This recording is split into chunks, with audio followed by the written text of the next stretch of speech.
sure you're good. Good morning, everyone. My name is Chen Qingrong. I'm pretty sure that I can speak loud, so I don't use this microphone. So, people in the back room agree. Okay. So I use the right microphone. So today I'm going to talk about some aspects of printing and printing in the human age. And firstly, let's talk about printing and human nature. So the human nature means that people are willing to listen and talk instead of read and write, because we are born and we learn to listen and talk with our families and friends, but we did not learn how to read and write until we're educated. So before the print era, people didn't use print as a means of mass texture reproductions. Even though printing is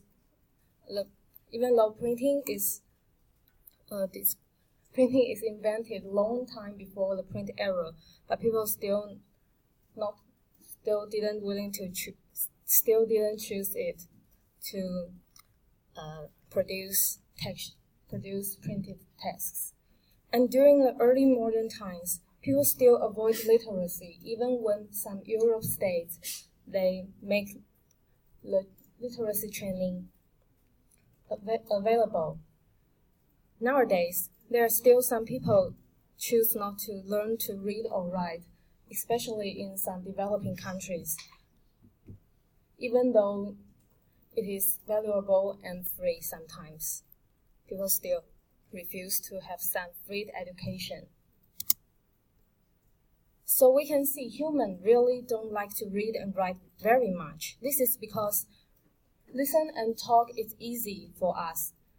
We learned it when we were a child with our family and friends. But read and write, compared to listen and talk, is difficult and tiring. So let's find out what print did. So, although mass print is really popular nowadays, it did not replace talking or manuscripts, because they are still the main way for people to communicate with each other. We talk to our friends and families every day, and we also write the handwrite paper to others. And mass print did not at any point or in any place become the predominant mode of communications. It is still not the main way for people to communicate, because there are so varieties of ways for us to communicate with each other. Nowadays, we even use social media to communicate with our friends and family. So even among people who were literate, talking and manuscripts hardly disappeared.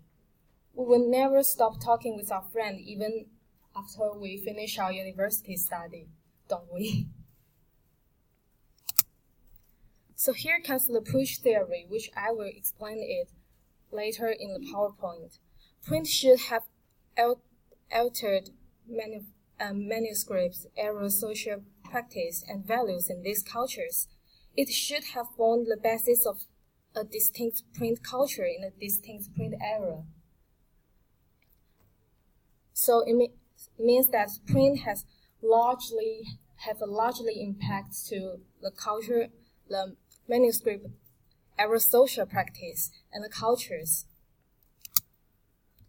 So here comes accessibility. As we know, speech is highly accessible because we only need a place to contain people and mostly a microphone. So the equipment is really low cost. So also the skill necessary is talk and listen, which I mentioned before. It is easy for people. It's easy for every people. Everyone can talk and everyone can listen. If you have the listen skill, you can sit in a speech and listen to listen to the host and other people. However, the manuscript literacy is inaccessible because of the high cost of the equipment and high required to the skill of read and write, which means that read and write, these two difficult skills, is required in manuscript literacy. People should know how to write well and how to read. So on the sense side of it, there are some costly tools and skills. First, the equipment to run a primitive printing operation is really expensive. Especially in the print age, there are still not many printing machines and the technology is not really good. So the equipment is really expensive to people. And the modern printing presses are also cost lots of money. But however, even if the printers can afford these all equipments, they still have to learn to read and write in printed language and learn how to operate the printing machine, which will cost them few years to learn. So this is really time-consuming, and also sometimes if they don't have the talent, they will not complete the learning, and they still cannot run their printing company. And also, the tyrannical government restricts access to printing equipment and skills. The government before don't like people to be so smart, and they really don't like that people have lots of printing textures, so they will sometimes be very strict. However, on the receive side, the equipment and skills are inexpensive compared to the send side. First of all, the cost of reading material was driven down, which means that with the development of the technology, people can produce more papers than before, and also the printing cost has been not the printing cost. So the reading materials, the price of the reading materials was driven down, and a manuscript literacy primer could be more expensive than a printed literacy primer, which means that in some aspects, a printed literacy primer is cheaper.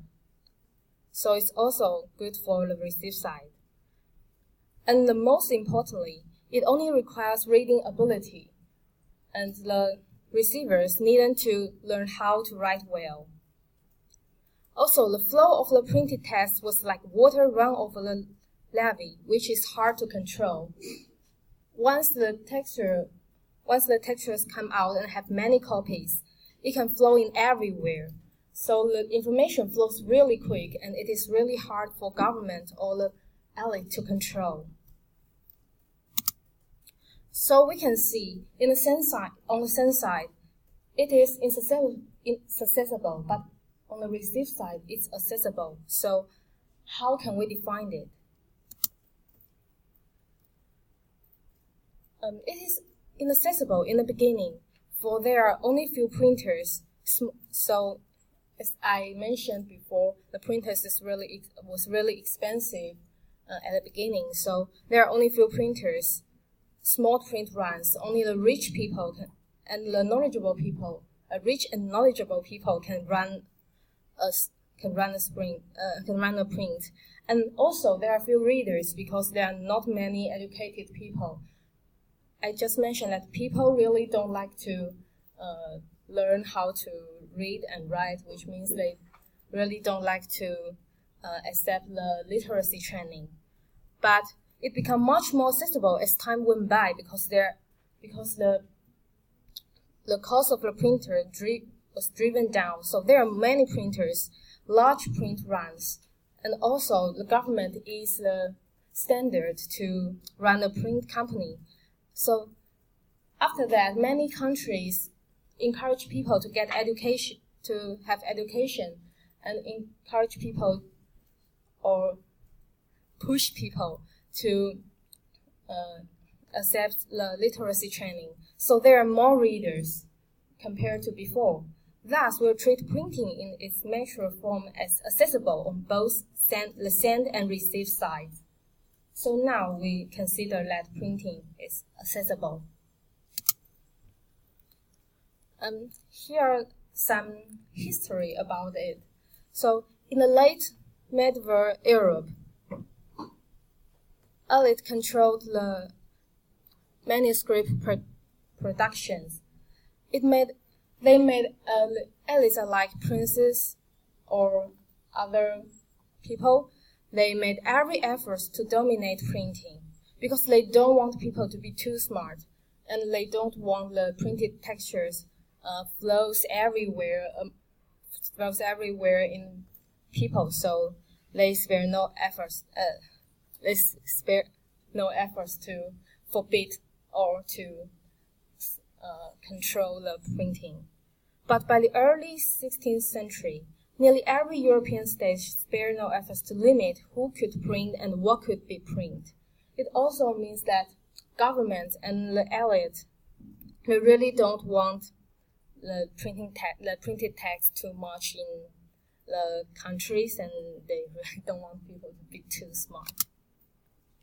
And in the manuscript era, the Inquisition and similar consulting bodies might have worked for elites to control manuscript on other reading materials. Some elites use the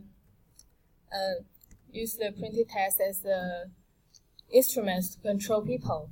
And in modern Europe, gradually the European elites lose their control of printing, which means there are more freedom in printing, and more people can print, and more people can read the printed text. So, as a real famous saying goes, a Russian celebrity said, "A word is not a sparrow. Once you let it go, you can't get it back." So once printed text escapes to the public, they cannot be easily retrieved. And this is also the reason why the elite, the government in early Europe, they really want to control the flow of the printed text, because they know that once printed text escapes to the public, it will have more and more copies, and more people will read it. So this is the point that they cannot be easily retrieved. So in the manuscript era, princes and presses monopolized writing and reading. Also, they were able to use text as an instrument of control. So they use printing text to control the thought of people. They control what can people see and what can people read. Through this way, they can even control what people think, because people can only see what they should see, but not what they want to see.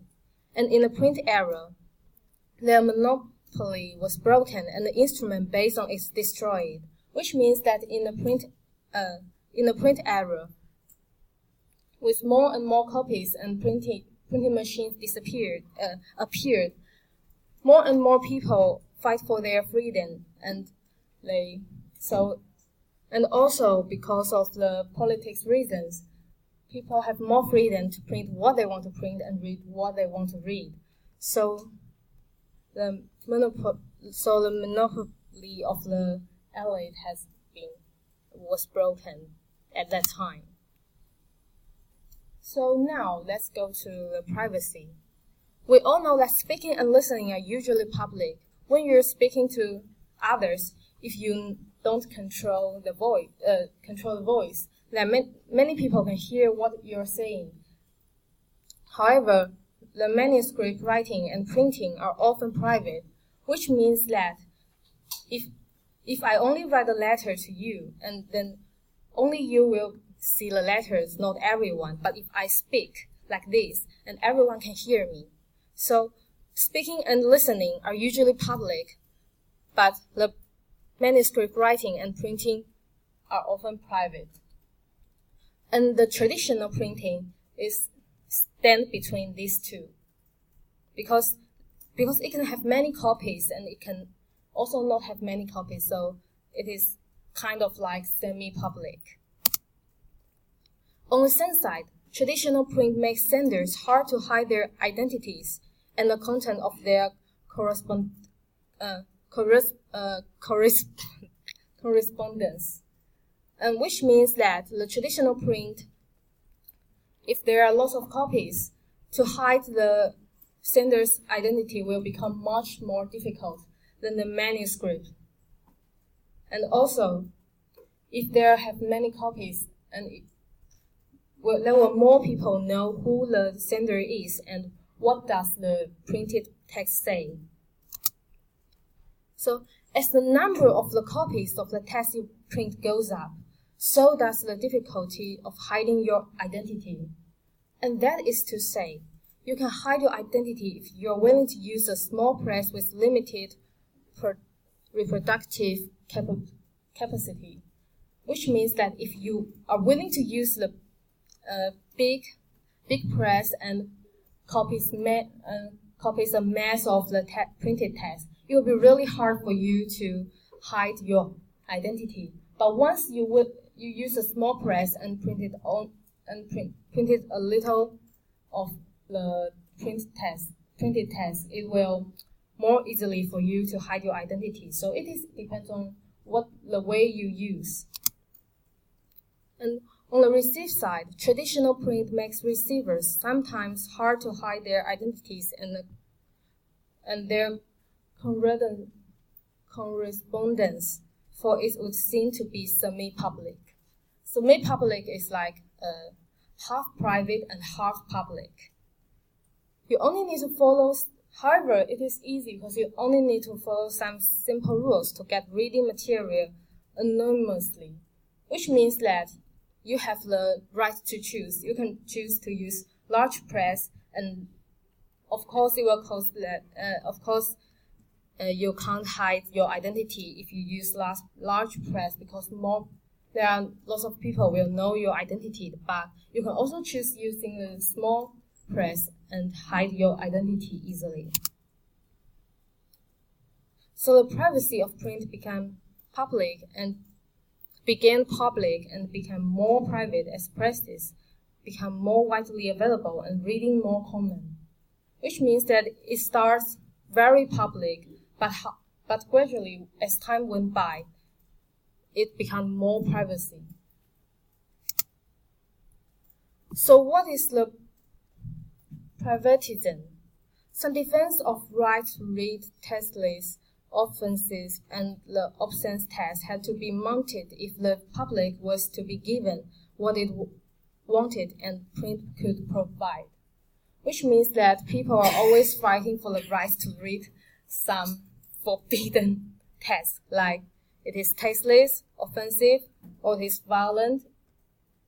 So the privatism is the information Privatism means the information need not to be shared, and it comes from, so the defense is fight for the privatism. So there are a few doctrines of the privatism. The first one is the right to privacy itself. In private, everyone was equally free to act as they wish and more particularly read as they wished, which means that in public, there are no princes, there are no government workers. It's only you. There are no difference between the ordinary people and the elites, or the princes, or the government workers. So in private, everyone is equal. They can free to act as they wished, and they have the freedom to read as they wish. And the second is the harm principle. Governments should not forbid people from doing things that harm no one but the doers, which means that if someone do some things bad but it only influences him or herself, government have no right to forbid them to do so. And the third is obligatory tolerance, which is connect closely to the second. If everyone has a right to read whatever they like in private, you have the obligation to let them. So it means that everyone has the right to read whatever they like in private, and you don't have the right to forbid them to read that. And the fourth is the aesthetic populism. People should be given what they want, that the popular is the same as good, and the public opinion is the arbiter of taste, which means that the public opinion and the popularity is people can follow them and to be given what they want. So here comes to fidelity. Fidelity is actually the degree of exactness with which something is copied or reproduced. And just like this picture, the man is drawing a picture that just looks like the masterpiece.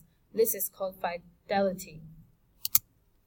So there are 5 ways to see the fidelity, to connect to the fidelity.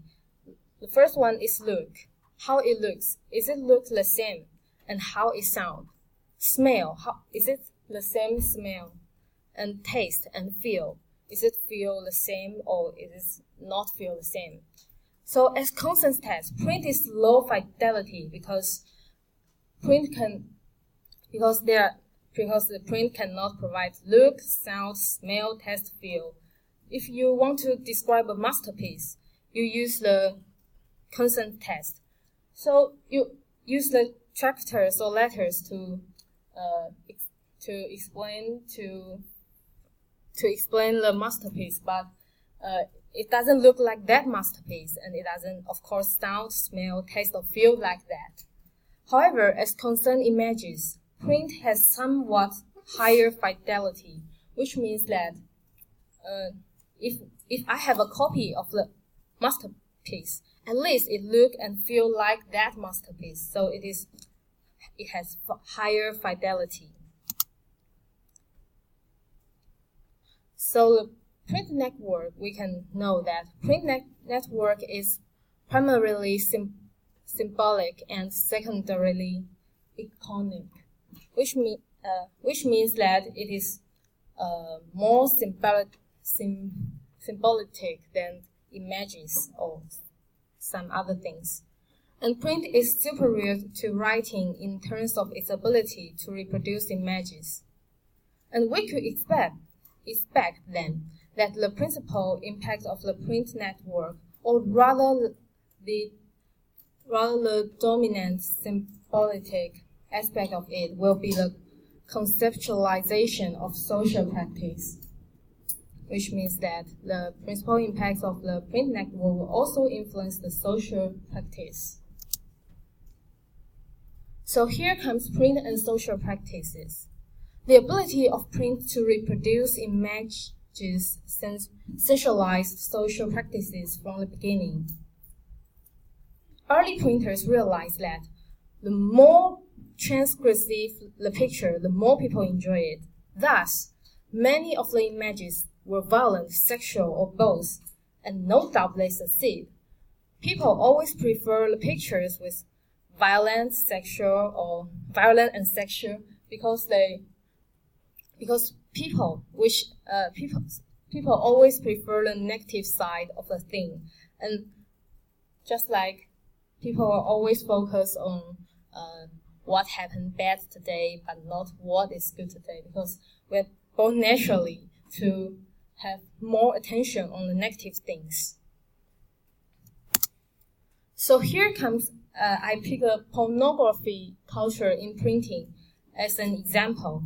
Naturally, the most reliable and pleasurably stimulating images were then as now pornography, which means the pictures, the images contain sexual, the culture contains sexual, because people naturally are always willing to have this kind of experience.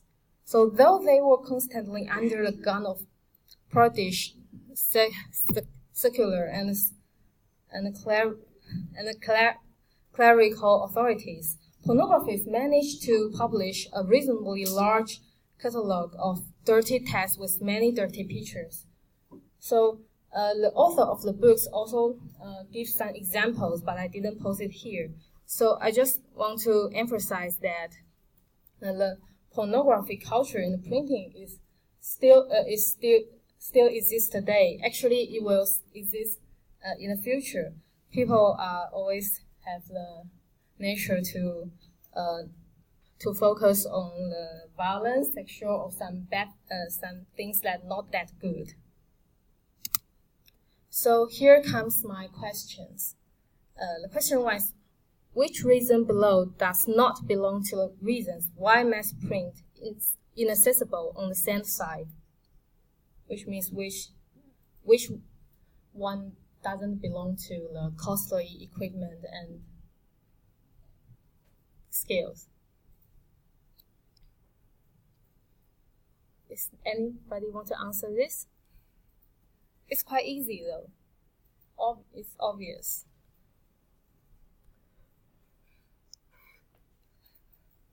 Okay, so I'll show the answer if no one wants to answer. So the correct answer is dock. The transportation cost sending the printed text. It wasn't mentioned in the text in the whole PowerPoint.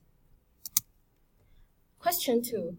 Which doctrine does not belong to the doctrines of privatism? Can anyone answer this? Yeah, C.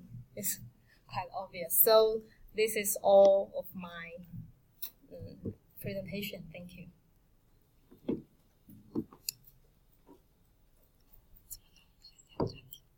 Okay, morning everyone.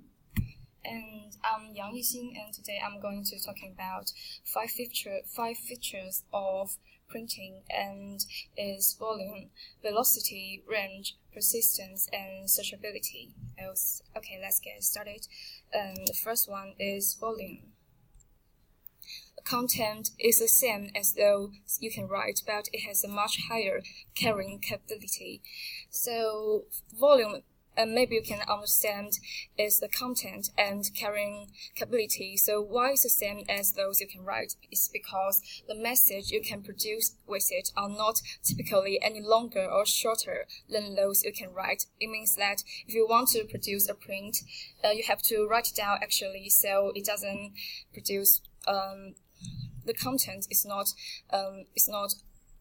like more than the writing. So and has a much higher carrying capability. It means that print is better at making copies. So it has much larger carrying capability than manuscript writing.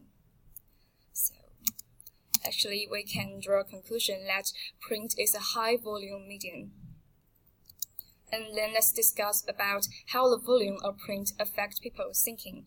So, of course, we have already drawn a conclusion that it's a high volume medium, and then this actually engender the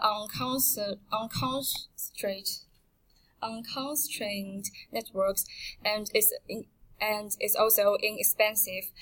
And if human can use a medium for diversion at a low cost, they will. So it's actually print is used for the sake of entertainment or enjoyment. But back to manuscript era, texts were expensive. Most of the bandwidth of writing was owned by the elite and used for high-value documentation like legal papers, administrative material, and, of course, scripture. And that's pretty obvious because in manuscript culture, you need to write down the text, and you have to write it with your hand. And if you want to make more copies, it means that you have to take many efforts. So it's actually mainly used for very valuable documentations. So few could read, and those who weren't interested in literature, and those who were interested probably didn't have the money to subsidize the creation of manuscript copy. So actually lead to there was a comparatively little of literature. It means that literature is not developed very well in manuscript culture, and even classic were extraordinarily rare. So that's why maybe we can only find 1 or 2 copy of a manuscript and classic manuscript. Okay. And all has changed with the coming of print.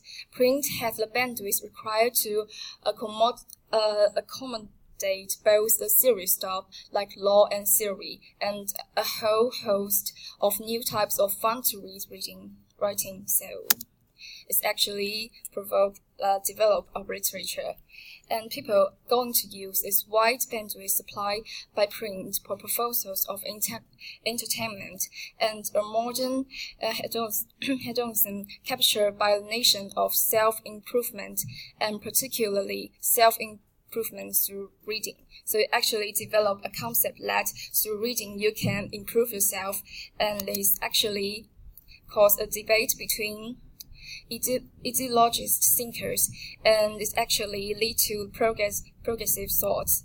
So it actually caused the thought to develop. Okay, secondary. Let's talk about velocity. You can actually understand it as like the speed, how the print, how quick does it influence to get it influence to people. So it's actually slower than speech and even slower than writing. Okay, let me explain why. Because speech, you just think of something to say, and you say it, and your words travel at the speed of sound to your interlocutor. Like now, I speak to you guys, and I think of what I'm going to say, and I speak aloud, and you can receive it. But writing, once you think of something, you have to write it down and then carry it, or have it carried. So if I think of something, then I have to take my time to write it down, and then I can show you, and then you can get my concept. So it's slower than speech, and printing is even slower than writing.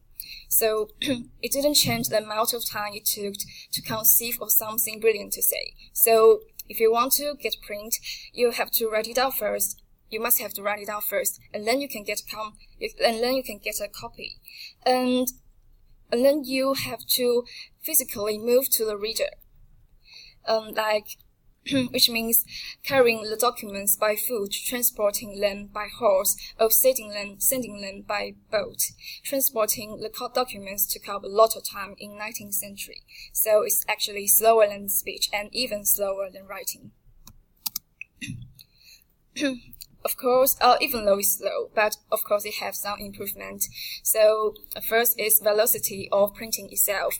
Beginning in 19th century, industry printers developed new technologies, like printing machine and press machine, and in which they could set type and print copy faster. And then is the velocity of transportation. Printers were able to move print next more rapidly thanks to new vehicles like trains, motor-driven ships, trunks, and airplanes, and it's more safely thanks to secure roads. However, the restriction of print velocity cannot be neglected. First, because the rate of production and transmission remains leisurely by electronic standards. Because at that time it's actually an electronic error. Maybe you can think like that. And printing is not a very high tech. It's not a very high tech technology, so it's not so. It's still kind of leisure. So, second, all the newspapers, magazines, and books are reasonably light compared to stone tables. They are heavy compared to paper letters, and require more cost to transport. So, we cannot neglect the. Let me say that we cannot neglect the restriction of print velocity. So actually we can draw a conclusion that print is a low velocity medium. Okay, now let's talk about range of print. In terms of range, print is no better or worse than manuscript writing. Both have two properties that have necessary to give any physical medium long range. First, stability. Information carried by writing or print does not decay if the substance of which is encrypted is of reasonably quality. So actually, both writing and print, if you keep it well, and it will last for a long time. And transportability, manuscript and books are neither bulky or terribly heavy, meaning that people can move them easily. So that's why print is no better or worse than manuscript writing at range. But although the ranges of manuscript and print are the same, the reach is very different. Manuscript usually cannot be copied inexpensively. It means that if you want to copy a manuscript, the cost will be very high, and so they are not suitable for mass distributions. Print copy can be reproduced cheaply, so it's easily to use for purpose of mass distribution. So you can draw a conclusion that print is a long-range medium with significant reach. So now let's discuss how the range and reach of print affect people's thinking. First, it diversifies social practices and values. And second, it brings strangers in contact with one another at a greater rate than intensive networks. And third, it often compels or encourages strangers to cooperate with one another. So we already know that print makes the world a much more varied, information-rich place. So predictably, it actually enhances people's toleration. When I talk about toleration, it actually means that there were no strangers in the sense of unclassifiable people or things to be assiduously avoided. And if we go down deeper about this concept, it's actually a very well concept that differences of all kinds will be respected. It means that even though you and I are different, and maybe we're different in colors, we're different in concept, and we're different in looking any side, but I still respect you and I understand you. So a very, very classic example is that the Universal Declaration of Human Rights. This is actually a declaration of United Nations. Okay, let's go on. Okay, now let's talk about persistence.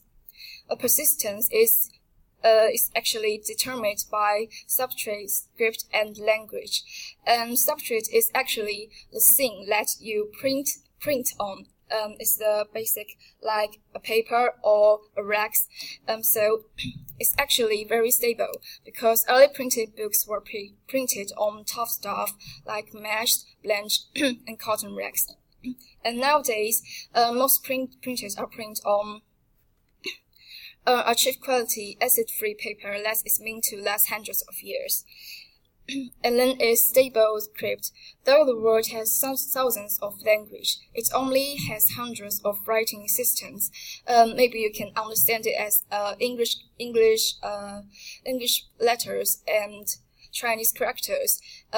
Although the words have hundreds of language, maybe they are all written in English letters. Or maybe you can say that Japanese have some words that are very similar to Chinese. So it only has hundreds of writing systems, and though there are hundreds of writing systems, only a fraction of them have been printed. So it's not like you print something today and then next day maybe there's nobody use this language, use these letters. So it's quite stable. Okay, third part is the language. Only a few of the world's many languages are printed with any regularity. And they tend to be the ones spoken by millions of people. They aren't going to away either. It's quite similar to the script, and it's like the thing that get printed is actually means it already have some influence. So language won't going to go away. Like you print it today, and then a few months later they don't use this language, so that's not very possible. So the persistence of print is even greater than that of manuscript writing. So if the manuscript be destroyed, it will be lost forever. Like you destroy a manuscript in a museum, and you can't find an exact copy of it because it's handwriting and it's very unique, so it will be lost forever. But content of the article can be saved due to the print. Like we said, the ancient articles we learned in our like high school, maybe the manuscript of it have already lost, but we have already printed and have already passed it to many places, so the content will be lost forever. So we can draw a conclusion that print is a persistent medium. So how the persistence of print affects people's thinking? Writing enables people to rearrange signs in pace, fix them identifiably, replay them, and amend them in accordance with new observations. It means that because you use print, and you can actually fix it and maybe change the content of it easily, and you can change it at the next print. So it's very easy to change the content and like make the article fuller. So and then print make it possible to accurately reproduce and disseminated series to increasingly large number of photo signs for testing. So it actually lead to enough science practice come into being and the creation of scientific society. So actually the persistence of print lets the information last longer, so it actually can let scientists get form. So it's actually provoke the creation of scientific society. So print promote the pursuit of history and science. So it's actually from, let's go down deeper, it's actually from an open-ended progress, which means that progress may have a beginning, but it has no end, just like our time itself. So it actually provides a long-lasting concept that our progress may have a beginning, but has no end. So why we have to draw conclusion to these concepts? Because it's actually lead to a thought that we need to remember the past. So repetition of past mistake is exactly what the study of past and present was intended to avoid. So the persistence of print is actually let us learn about the past, and even like we need to avoid our mistake in past, and it's actually lead to like what I can say that we can avoid mistakes and live a better life. Okay, last point is searchability. Print is not a very searchable medium. I think that's very easy to understand because every time we look at our books, we flip, and we just can't find information we want to find. So it's not very searchable, and you have to have access to it because in like 19th centuries, you have to. If you want to get the print, you have to get an allowance of librarians. And then searching the text is slow, of course, like I just mentioned, and it is inefficient in terms of retrieval. So print is a low searchability medium. The searchability of print is better than manuscript, although it's very low. Because the upper class limited access to special knowledge and restricted use of this knowledge in practice, and especially in manuscript era, like they only have one manuscript or they don't have any copy. So it's actually if the authorities have let manuscript, then you can't get any access to that knowledge. And the second is this permitted people to hold valuable knowledge. So it's like like I said, like scientists or like the king, or they hold the knowledge, and it's very not valuable knowledge, and they can actually decide whether they will tell you or not. So, nation of professional study and professionalism. It's like if you can get the access to the knowledge, you can actually be a professional worker of this subject. So that's how it works. Okay, and basically that's all. And this is a table of the effect of printing. Is like the left side is all the features we just talked about, and then it's like its influence. And we don't actually organize this PowerPoint like it said, and we summarize it by ourselves. Like I summarize the that part, I summarize it to the influence of the thinking part. So, okay, so here's question 1. Which of the following is not true? A. Print is a high volume medium. B. The velocity of print is slower than speech, but is quicker than writing, because printing can produce articles much quicker than writing. And C. Although the range of manuscript and print are the same, their reach is very different. And D. Print is a low velocity medium because the restriction of the print velocity cannot be neglected. Okay, and let me show answer. It's B. The velocity of print is slower than speech and is even slower than writing. Because like I said, not only we have to write it down, and we have to print it, and we have to transport it to people. So it's actually even slower. So question 2. Which of the following is not the effect of the range and reach of print? Okay, A. It brings strangers in contact with one another at a greater rate than intensive networks. B. It often compels or encourages strangers to cooperate with one another. And C. It intensifies the contradictions between different people. Okay, so let me show the answer. It's actually C, but I'm not pretty agree with that, but according to the author, according to the book, it actually mostly provided the positive part of the effect of the range and reach of print. So let's focus to that part.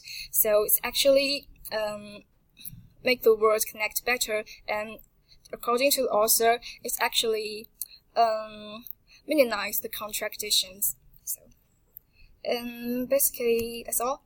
Thank you, guys. Okay, that's all for today.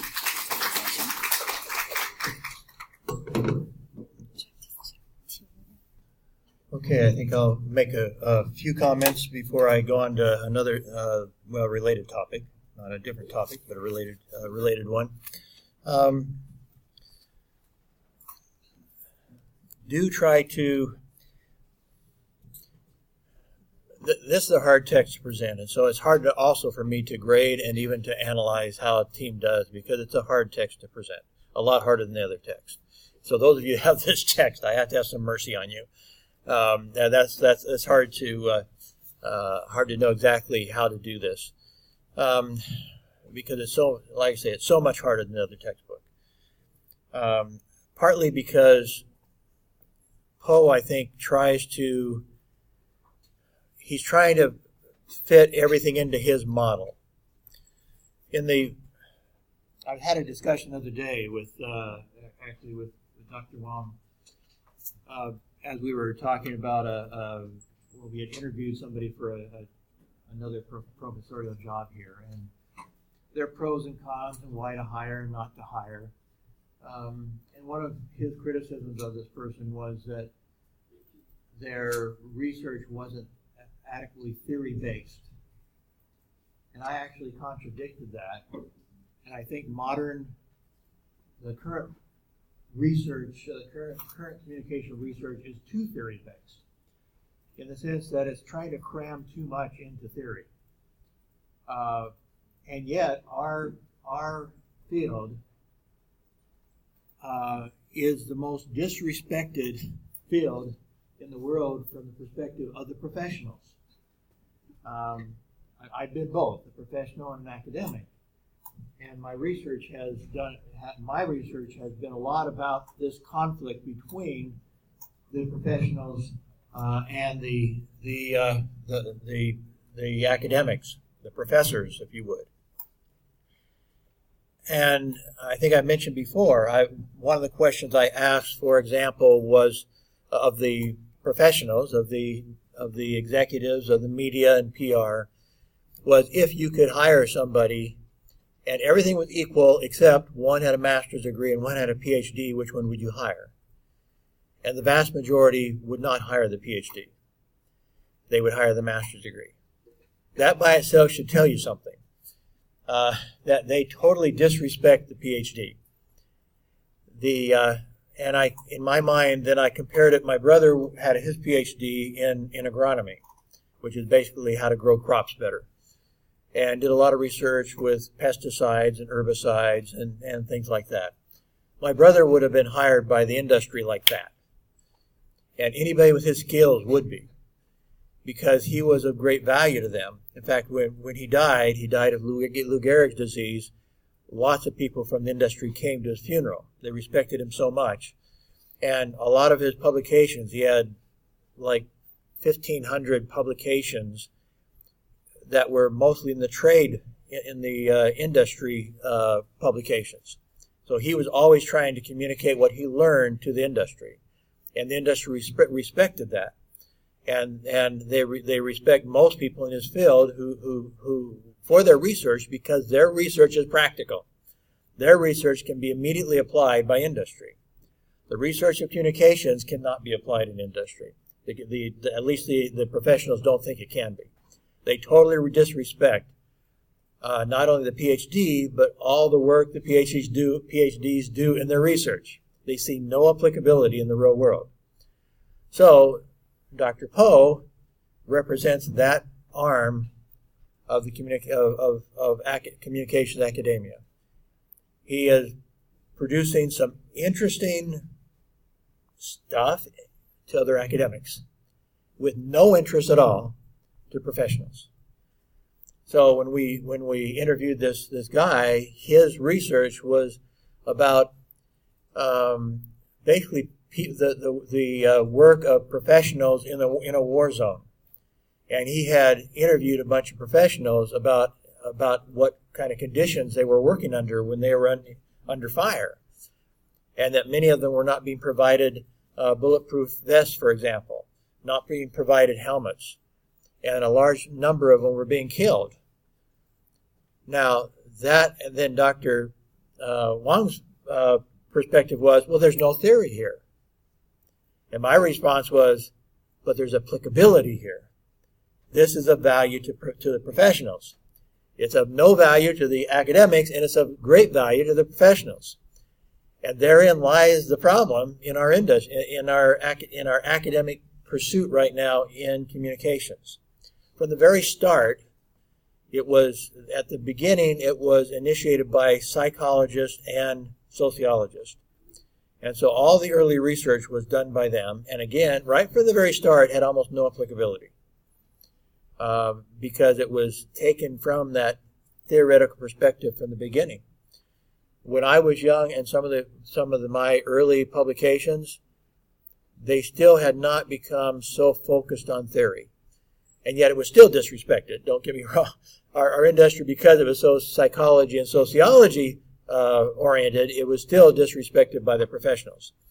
But it had not yet become so theory-based that you could not get published if you did not have a theory to get it attached to. I've had trouble getting a lot of my latest survey published because it's not theory-based. It's not theory-based, but what it says is that over a 30-year period, the professionals still hate what we're doing. That's practical. Maybe we ought to change something. But it's practical, but not theoretical. There's no theory behind the fact that the professionals hate what we're doing, basically.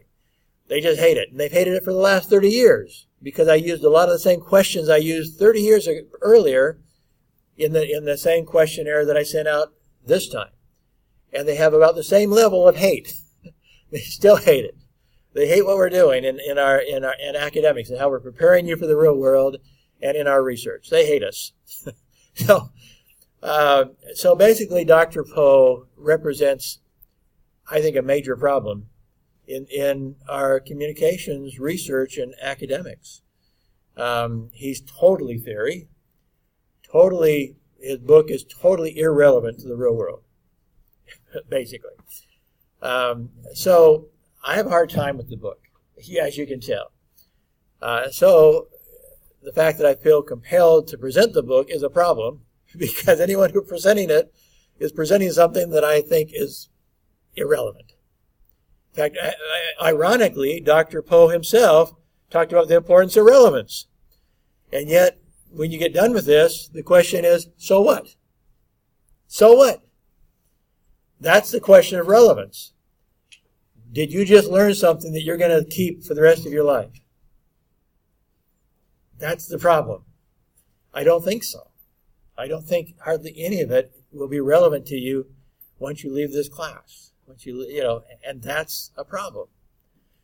The theories, meanwhile, one of the most respected researchers in the world, in my perspective, is not a communications researcher, although lots of what he says relates to communications. In fact, he tried to help American newspapers save themselves, but they're still not smart enough to do that. They're still being destroyed. But nonetheless, Dr. Clayton Christensen, we will talk about him more later in the semester.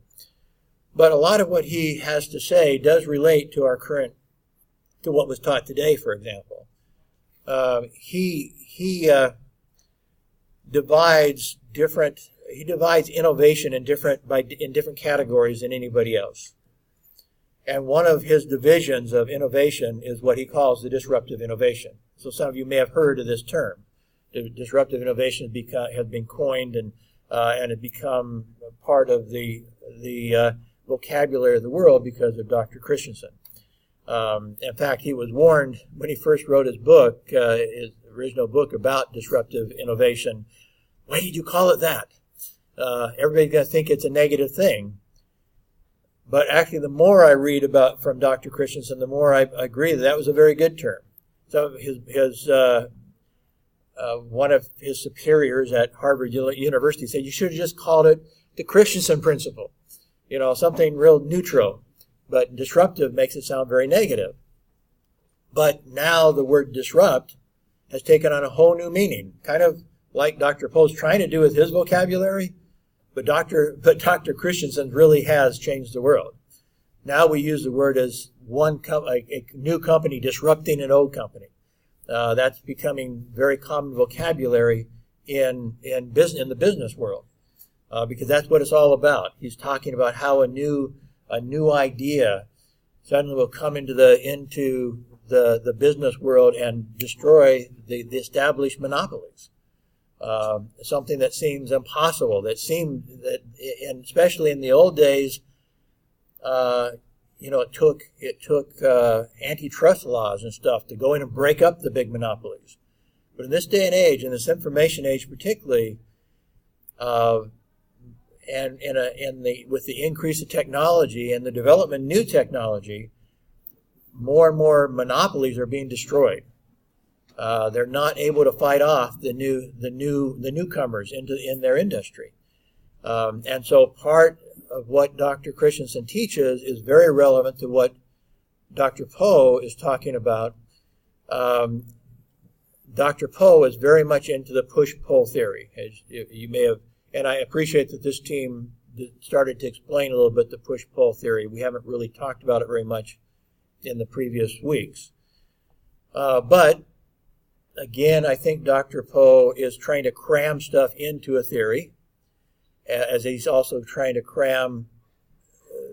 trying to justify his 8 or 9 characteristics. He kind of has to wrestle a little bit to make it fit.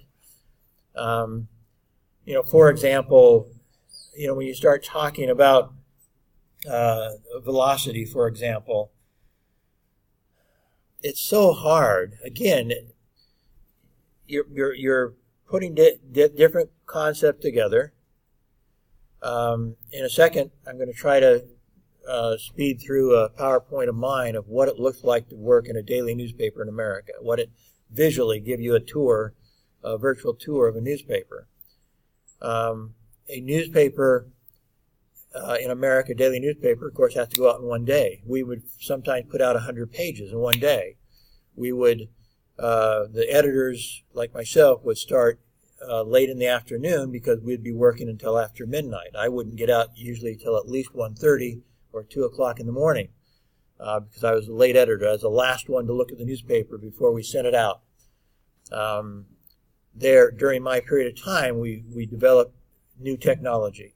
So one problem with Dr. Poe's theory is that you have a maturation of communications that is very different. You know, the printing in Gutenberg's era is very different than printing today. Very different. Today, you don't need movable type. You don't even need raised lettering on a press.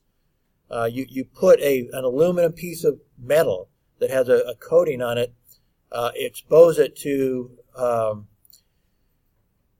basically a laser light creates an image on that plate that is, you can kind of feel that image, very barely feel the image. And it's all done electronically now. So one thing I teach in my editing class, I teach desktop publishing. We create all these pages on the computer now. That computer now goes directly to a machine that creates the plates. Just in my lifetime, the velocity speeded up tremendously. It's jumping all sorts of requirements that we had when I was young in the industry. And so now, within a few minutes of you hitting the button on the computer, as an editor, produces the image of the page, puts in all the type and the visuals and everything on the page. He hits a button, and in 5 minutes that press is ready. They throw it or that plate is ready, what we call a plate, the aluminum plate. They put that plate on the press, and they have it running. The long part is making sure all the colors and everything in a multicolor publication are lined up. And that press that I used to work with is capable of putting out 80,000 copies of a newspaper, folded, cut, and folded, 100 pages, 80,000 in an hour. So you talk about velocity. How can you ignore that velocity? 80,000 in an hour. They have to put protective gear on their ears and stuff. It's like working right next to a freight train driving by the whole time you're working with it. They only have to stop long enough to put a new roll of paper into the press. So he called it a low technology medium. Well, I would dare to differ with that. I doubt that he's ever been involved in the technology of a newspaper in this day and age, in the modern age, where we're using desktop publishing, and that's going to that plate maker like that, and that's going onto the press that runs 80,000 an hour, and that's a slow press. When you get to the New York Times, they're running bigger presses and faster presses, because they're putting out 900,000 during that evening, during that about a 5 or 6 hour period of time during that evening. They have to put out 900,000 in order to get them shipped out, and that all gets shipped out overnight, and so it's on the doorstep of the subscribers by 7 o'clock in the morning. It's actually quite amazing what they do. And so if you can get to 900,000 readers, print it, you start your presses somewhere around midnight, and you get those out to their doorstep by 7 o'clock in the morning, I have a hard time calling it a low velocity. Real hard time. Now I know he would nitpick at, well, but that's not velocity, that's something else, whatever, volume. But that's the point, is that they get so intertwined that, yeah, I understand the concept. that it takes longer to think what you're going to write what you're going to think, put it on the computer, put it in get an editor to design the page, put that in those 5 minutes, make a plate out of it, put it on the press, get the colors all matched up, and print it. I understand that. But the difference when you're talking about that, the so what factor, if you can put out 900,000 overnight and have it on the doorstep of your readers at 7 in the morning, then his definition of stuff becomes a so what question. So what? You can talk to one person at a time or 80 people at a time, and we just kicked out, and we got our paper on the doorstep of 900,000 overnight. He's trying really hard to create this academic publication that in the real world to the professionals is so what? There's not one professional that would be impressed with this. It has no relevance to the real world. Whether you call it velocity, volume, whatever you call it, we do it. We put out those 900,000 overnight and get it on the doorstep of the readers. And that's what we do in the real world. And Dr. Poe's characteristics are irrelevant to a professional. And so if you become professionals, it may have relevance to you if you become an academic, because it'll help you with your theories. But in the real world, it has absolutely no application whatsoever. And so since I'm a very practical professor, I have a hard time wanting to teach this to you, because you will not use it in the future at all. Now, going to his theories, a theory is important, and this is what Dr. Christensen pointed out the other day. A theory is only important if it has valuable predictive capabilities. And that's why I love Dr. Christensen. All of his theories all have practical application in the real world. He can predict who's going to be successful, who's not going to be successful in a new business by how they develop that business. Now he's teaching the new entrepreneurs how to disrupt the old entrepreneurs. And the old entrepreneurs are taking his theory and trying to protect themselves. For example, one of the videos that I would encourage you to watch is Dr. Clayton Christensen talking to Google. And it's actually it ends up being an hour and a half long with the questions and answers. His talk isn't that long, but they have lots of questions for him. And he starts off his talk to Google. You know, one of the biggest monopolies in the world right now is Google. And he starts it off and says, I'm really worried about you guys because you're right at this stage to be disrupted. And Google's been listening to him, because now when they have lots and lots of money, they have billions and billions of dollars all over the world stored in different investments and banks and stuff, because they can't spend their money fast enough. They're making so much money.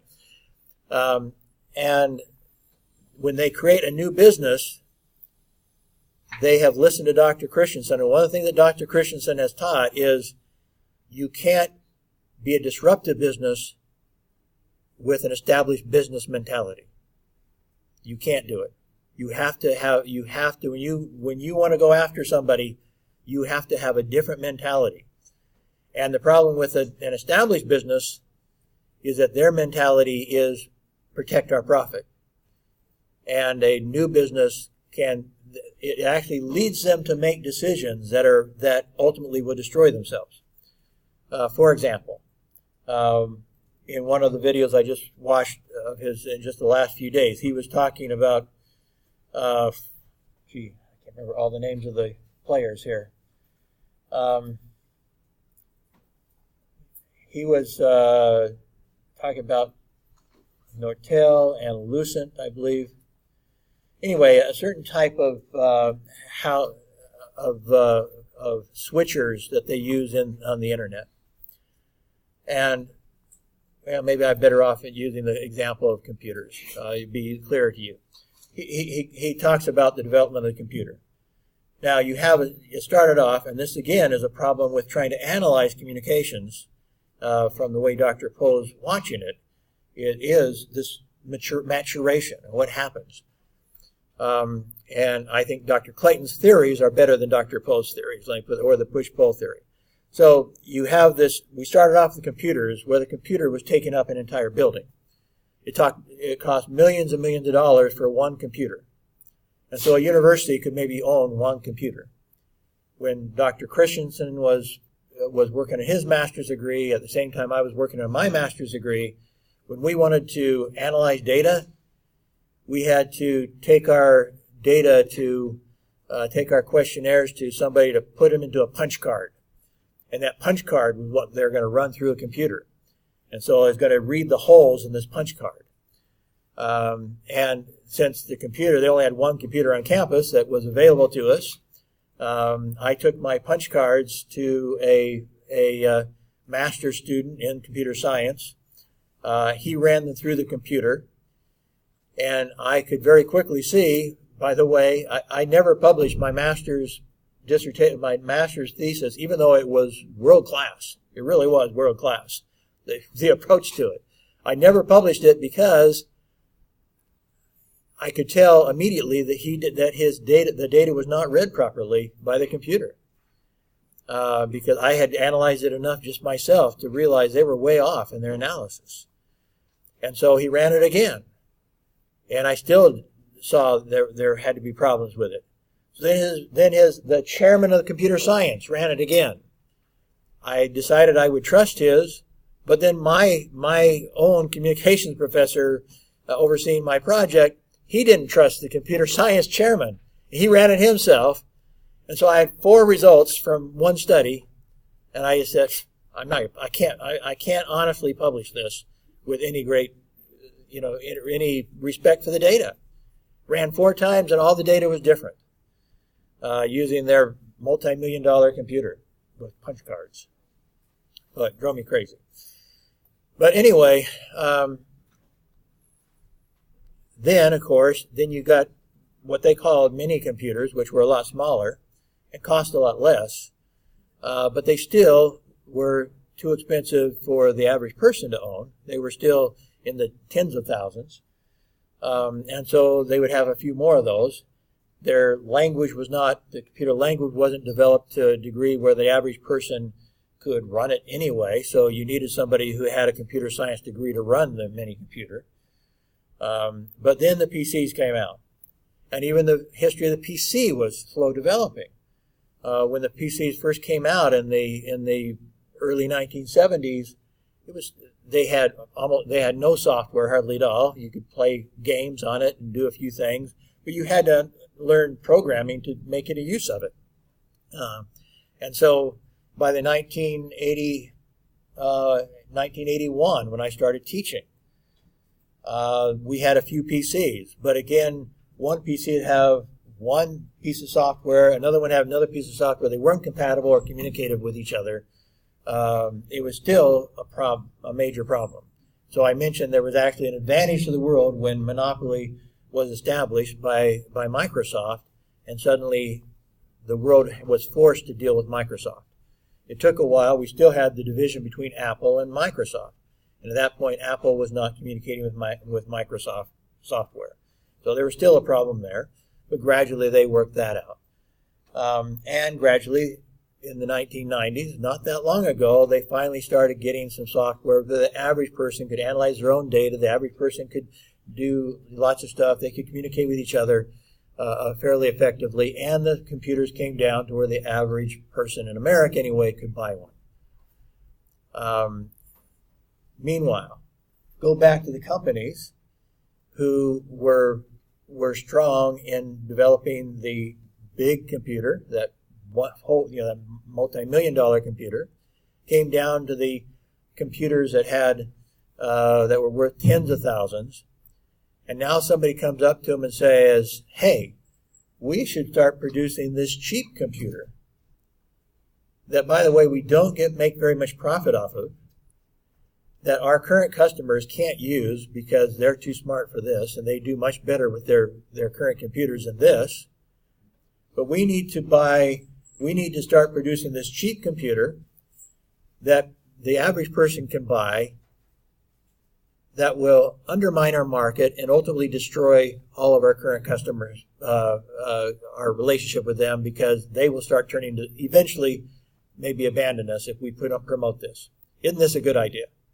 Let's lose money on producing this new product that our current customers won't use, And if it's too successful, we'll destroy our profitability. Let's do this. Well, nobody would do it. Most of the companies would not do that. It made no sense in business, made no sense. But because they didn't do it, somebody else did. And so those other people, the disruptive companies, came in, made that low-cost computer. At first, it was a piece of junk, and gradually got better and better and better until that small computer is better than the mini computers were. In fact, better than the multi-million-dollar computers were. And in fact, the mobile phone that you have, that you carry in your pocket, is better than that multi-million-dollar computer. But those stages, as we were going to that stage, the existing monopolies were being asked to lose profitability. You know, their own people were saying, yeah, we have this cheaper product, but it was going to hurt their profitability in the short run. But what they could not predict and was hard for them to accept is if they didn't do it, it would totally destroy their company in the long run. And so that's the quandary that companies are placed in this rapidly changing technological world of ours, is that you're, excuse the vocabulary, but this is a phrase, you're damned if you do and you're damned if you don't. You know, you're damned if you do, that you're going to kill your profitability, but your company's going to be destroyed if you don't. So you're put in a place where it's very hard for people being taught the old school of business theory to survive. And so Dr. Christensen's theory has taken over the world in business, and so people like Google are paying attention to Christensen and ignoring all the stuff they learned in their master's degrees, because their master's degrees are now irrelevant because Dr. Christensen has turned the world upside down with his understanding of why it is that big companies, big monopolies can be destroyed by some up-and-comer that has bad products, but enters at this lower level, finds a new market, usually people who can't afford the people who can't afford the computers that cost tens of thousands, rush to these computers that are a piece of junk at first, but then those companies that manufacture that piece of junk get better and better and better until they disrupt and destroy those bigger companies, more profitable, formerly monopolies.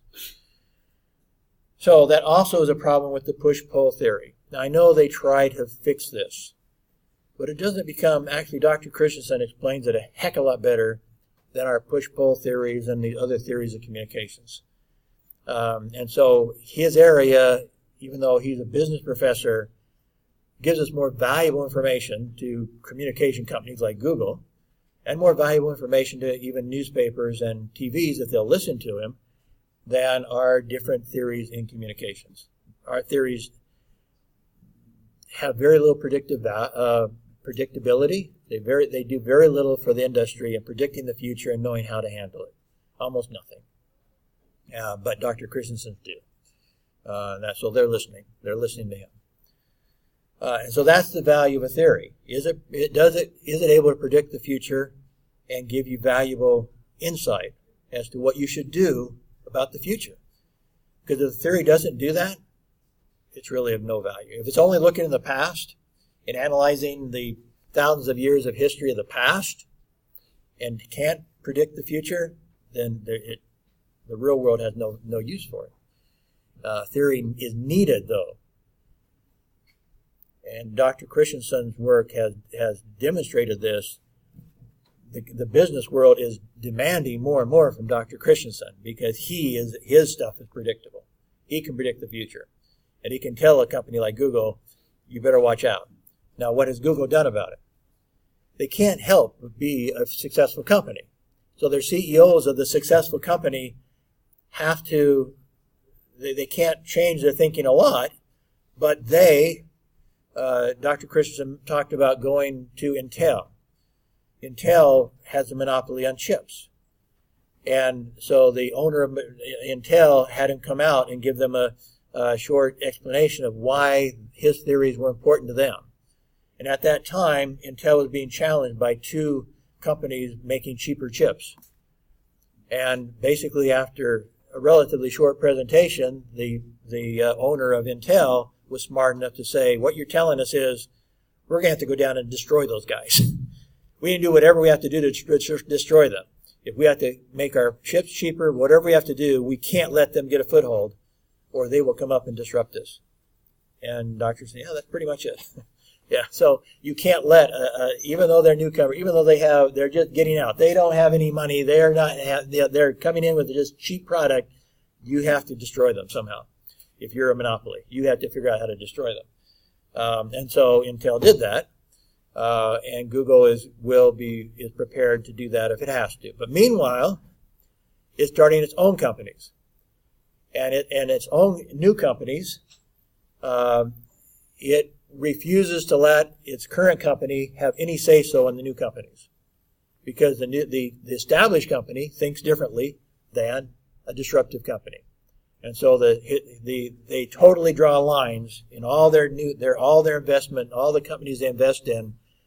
The new companies are not controlled at all by the established corporation. They're spun off with a separate corporation, and they're on their own.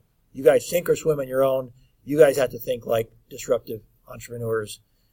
And the CEO of Google, of the main Google body, will screw you up because he thinks a different way. He doesn't think like a disruptor. And so he's now too established. He can have no power over you. So they're spinning off all these subsidiaries, and they give no control over the CEO of the parent company. To screw up the work of their disruptive company. So they're trying to be both a disruptive company and an established company at the same time because of Dr. Christensen's theories and analysis of the past to create new theories that will point into the future. So anyway, one of the things that I don't think that the push-pull theory, for example, adequately analyzes or appreciates is the role of marketing in all of this.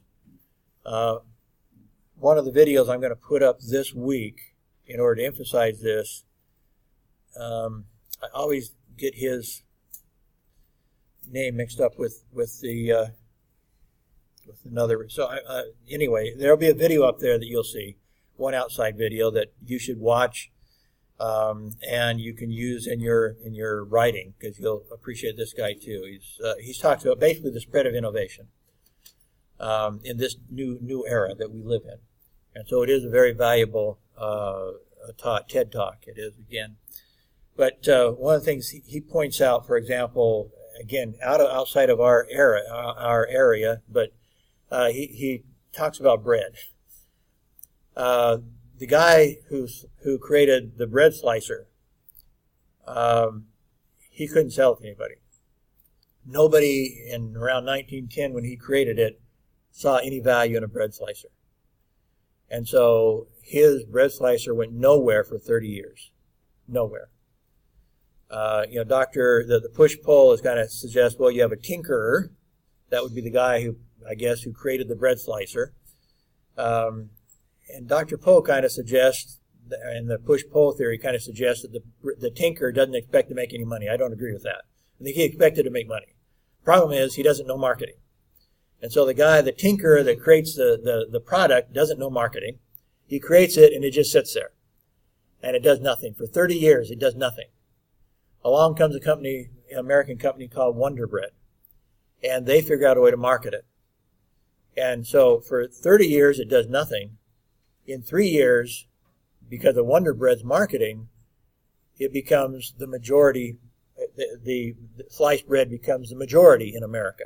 During the Great Depression, when everybody's trying to pinch pennies, when people were starving to death, it still there was more sliced bread sold than unsliced bread sold in the middle of the worst part of the Great Depression in America, because Wonder Bread figured out how to sell it. And so the role of marketing, which is our area, is vitally important. In Kazakhstan, where I have worked for the last 9 years, almost nobody buys sliced bread. Everybody buys unsliced bread. In fact, the sliced bread isn't very good, by the way.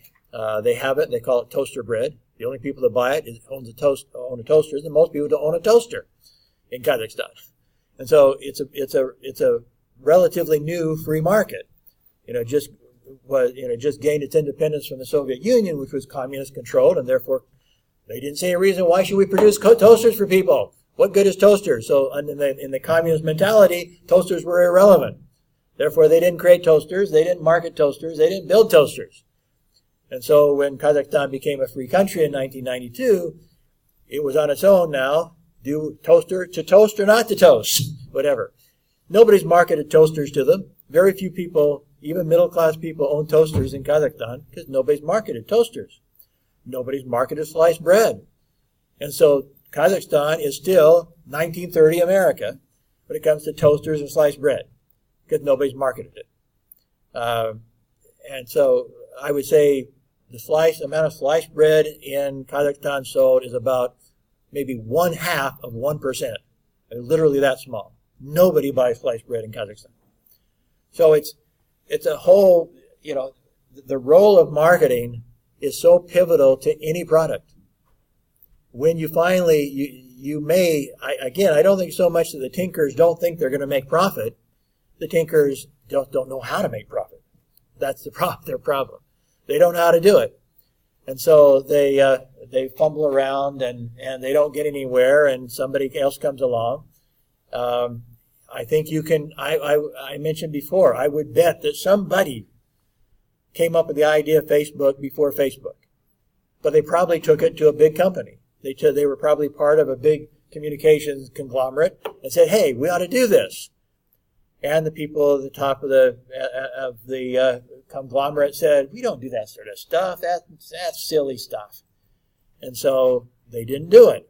Now Facebook is one of the other biggest monopolies in the world right now. It's Facebook with a silly idea that other people would have rejected. It's all marketing. If you saw the movie or read about the development of Facebook, the creator of Facebook got some very, very good advice. And that was, don't worry about the profit right now. Build the audience and the profit will come. And he was told that repeatedly. Don't worry about the profit right now. And so they built audience because in the advertising and marketing world, advertising will follow the audience. And so as soon as they had the audience, then they started making billions of dollars. But they said, basically, don't worry about the audience. Don't worry about the profit. Build the audience. The profit will come. And it did. And now they're, again, one of the richest companies in the world. So there are a lot of things that I look at it totally differently than a lot of my colleagues. And I apologize. I don't really mean to be critical, but I am because I consider myself a professional more than a professor.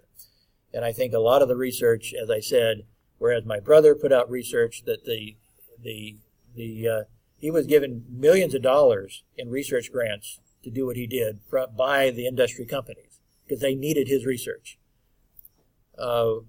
We might get a few $1,000s from here or there from some company. We've got one right now from a computer company to make a video. It's not really research. We're providing them a service and getting a few $1,000s to put out the video for them. Our research is worth nothing in our field, almost nothing. And that's the problem of all of this. So I am critical of my own, of communications academics, that it's irrelevant to the real world. And I've thought about trying to create a brand new journal that is totally aimed at the professionals and try to get my colleagues in academia to write articles for them, specifically for them. Tell us so what. If the push-pull has value, word it in such a way that the professionals can understand and use it as a predictive tool. Does it have any value for them? If it is, the academics should be able to tell us. I'm not convinced that push-pull has any value to the real world, but if it does, put it into an article. Write it in such a way that the professionals can see it and say, aha, we can learn from this and we can do something with it. Because then to me, it meets the so what question. So what? Tell us so what. In the real world, so what? Okay, well, I didn't have time to show you that video. or my PowerPoint about the industry. I may just cut it down in the next class. I want to talk a little bit about the future of newspapers.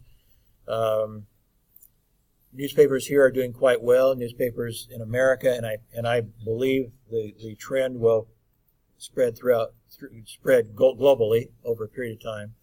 The newspapers are dying. I've told you that before. Lost 2/3 of their advertising to online media already, and my guess is within 10 years, we might, we started off with 2,000 daily newspapers and 10,000 weeklies. 10 years ago or so, we had about that many, so about 12,000 newspapers. And I would guess that in the next 10 years, we may see that. I'm certain it'll be under 1,000. I can't see them surviving. Most of them surviving more than 10 years, just because they're not able to sell their advertising anymore. And that's how their basis for making money. Okay, any questions? We will get a presentation on newspapers, I believe, for the next group, right?